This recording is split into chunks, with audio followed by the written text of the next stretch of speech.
saat Universitas Kadalewon mau mempresentasikan makalah dengan judul Fiksi dan Non-Fiksi. Yang pertama, pengertian fiksi. Fiksi adalah sebuah narasi yang sebagian atau seluruhnya berkaitan dengan peristiwa yang tidak faktual melainkan imajiner dan diciptakan oleh seseorang berdasarkan imajinasinya.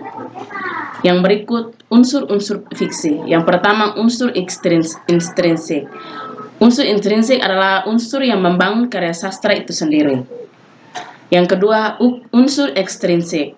Unsur ekstrinsik adalah unsur yang berada di luar karya sastra itu, tetapi secara tidak langsung mempengaruhi bangunan atau sistem organisme karya sastra. Yang ketiga, cerita dan wacana.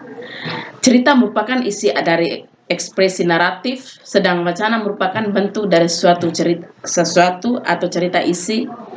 Pihak lain mengatakan bahwa wacana merupakan sarana untuk mengungkapkan isi. Yang berikut unsur-unsur prosa fiksi. Yang pertama, tema. Tema adalah ide atau gagasan yang ingin disampaikan pengarang dalam ceritanya. Yang kedua, tokoh dan penokohan. Di dalam mengkaji unsur-unsur ini, ada beberapa istilah yang mesti dipahami, yakni istilah tokoh, watak atau karakter, dan penokohan. Tokoh adalah pelaku cerita. Tokoh ini tidak selalu berwujud manusia, tergantung pada siapa yang diceritakannya itu di dalam cerita. Yang berikut, penampilan tokoh dalam suatu cerita. Yang ke-A, penggambaran fisik. Pada teknik ini, pengarang menggambarkan keadaan fisik tokoh itu, misalnya wajah, bentuk tubuhnya, cara berpakaian, dan cara berjalannya, dan lain-lain. Yang ke-B, dialog. Pengarang menggambarkan tokoh lewat percakapan tokoh tersebut dengan tokoh lain. Yang ke-C, penggambar pikiran dan perasaan tokoh. Dalam karya fiksi, sering ditemukan penggambaran tentang apa yang dipikirkan dan dirasakan tokoh. Yang ke-D, reaksi tokoh lain. Pada teknik ini, pengarang menggambarkan watak tokoh lewat apa yang diucapkan tokoh lain tentang tokoh tersebut. Yang ke-E, narasi. Dalam teknik ini, pengarang atau narator yang langsung mengungkapkan watak tokoh itu. Yang berikut, pembeda tokoh. Yang ke-A, tokoh utama dan tokoh tambahan.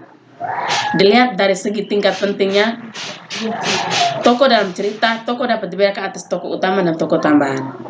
Tokoh utama adalah tokoh yang tergolong penting yang ditampilkan secara terus-menerus hingga terasa mendominasi sebagai besar cerita.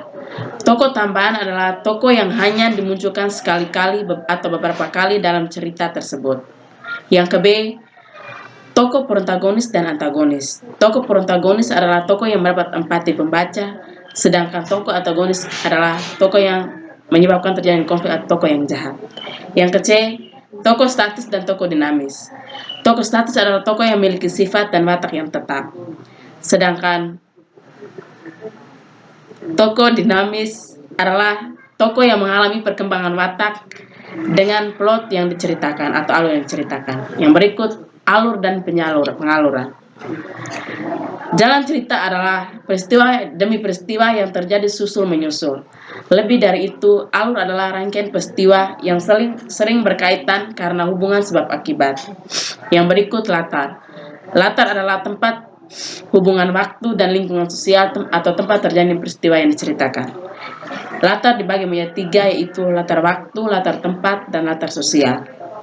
Yang berikut, gaya bahasa atau style. Gaya bahasa atau style adalah cara mengungkapkan bahasa seseorang pengarang untuk mencapai efek estetis dan kekuatan daya ungkap yang terdiri dari yang ke-A, diksi. Diksi adalah pengarang melakukan pemilihan kata. Kata-kata betul dipilih agar sesuai dengan apa yang diungkapkan dan ekspresi yang dihasilkan. Yang ke-B, citra atau imaji. Adalah kata atau susunan kata yang dapat memperjelas atau memperkonkret yang dinyatakan pengarang sehingga apa yang digambarkan itu dapat ditangkap oleh panca indera kita. Yang berikut, gaya bahasa. Menurut Nugi Yontoro, adalah teknik pemilihan ungkapan kebahasan yang dirasa dapat mewakili sesuatu yang akan diungkapkan dan efek yang diharapkan. Yang berikut, pencitraan. Pencitraan atau sering disebut sudut pandang atau point of view, yakni dilihat dari mana Pengarang atau narator bercerita terbagi menjadi dua, yaitu pencerita intern dan pencerita ekstern. Yang berikut karangan non-fiksi. Pengertian secara umum adalah sebuah karya yang bersifat informatif atau seringkali berupa cerita. Sedangkan menurut para ahli, karangan adalah karya yang berupa data dan fakta. Ciri-ciri karangan non-fiksi adalah sebagai berikut. Yang pertama, memiliki ide yang ditulis secara jelas dan logis serta sistematis. Yang kedua, mengandung informasi yang sesuai dengan fakta. Yang ketiga, menyajikan temuan baru atau penyempurnaan temuan yang sudah ada. Yang keempat, motivasi, rancangan, dan pelaksanaan penelitian tertuang jelas. Yang berikut jenis-jenis karangan non-fiksi. Yang pertama, biografi.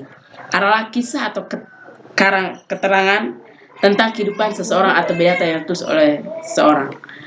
Karya ilmiah.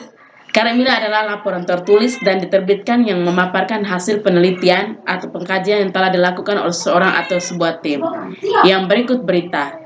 Berita adalah informasi baru atau informasi mengenai sesuatu yang sedang terjadi yang disajikan lewat bentuk cetak, siaran, internet, atau dari mulut ke mulut kepada orang ketiga atau orang banyak. Yang berikut laporan. Laporan adalah suatu bentuk penyampaian berita, keterangan, pemberitahuan, atau pertanggungjawaban baik secara lisan maupun secara tulisan. Yang berikut resensi. Resensi adalah suatu penilaian terhadap sebuah karya. Yang berikut makalah. Makalah adalah tulisan resmi tentang suatu hal untuk dibacakan di muka umum atau sering juga disusun untuk diterbitkan. Yang berikut autobiografi adalah sebuah tulisan atau buku yang menceritakan riwayat hidup seseorang yang ditulis oleh dirinya sendiri. Yang berikut deskripsi manfaat dan fungsi membaca karangan non-fiksi. Yang pertama, menambah konsentrasi. Yang kedua, melatih kemampuan berpikir. Yang ketiga, sarana pengembangan diri. Yang keempat, mendapatkan pelajaran hidup berharga. Terima kasih atas sekian hasil makalah saya. Terima kasih.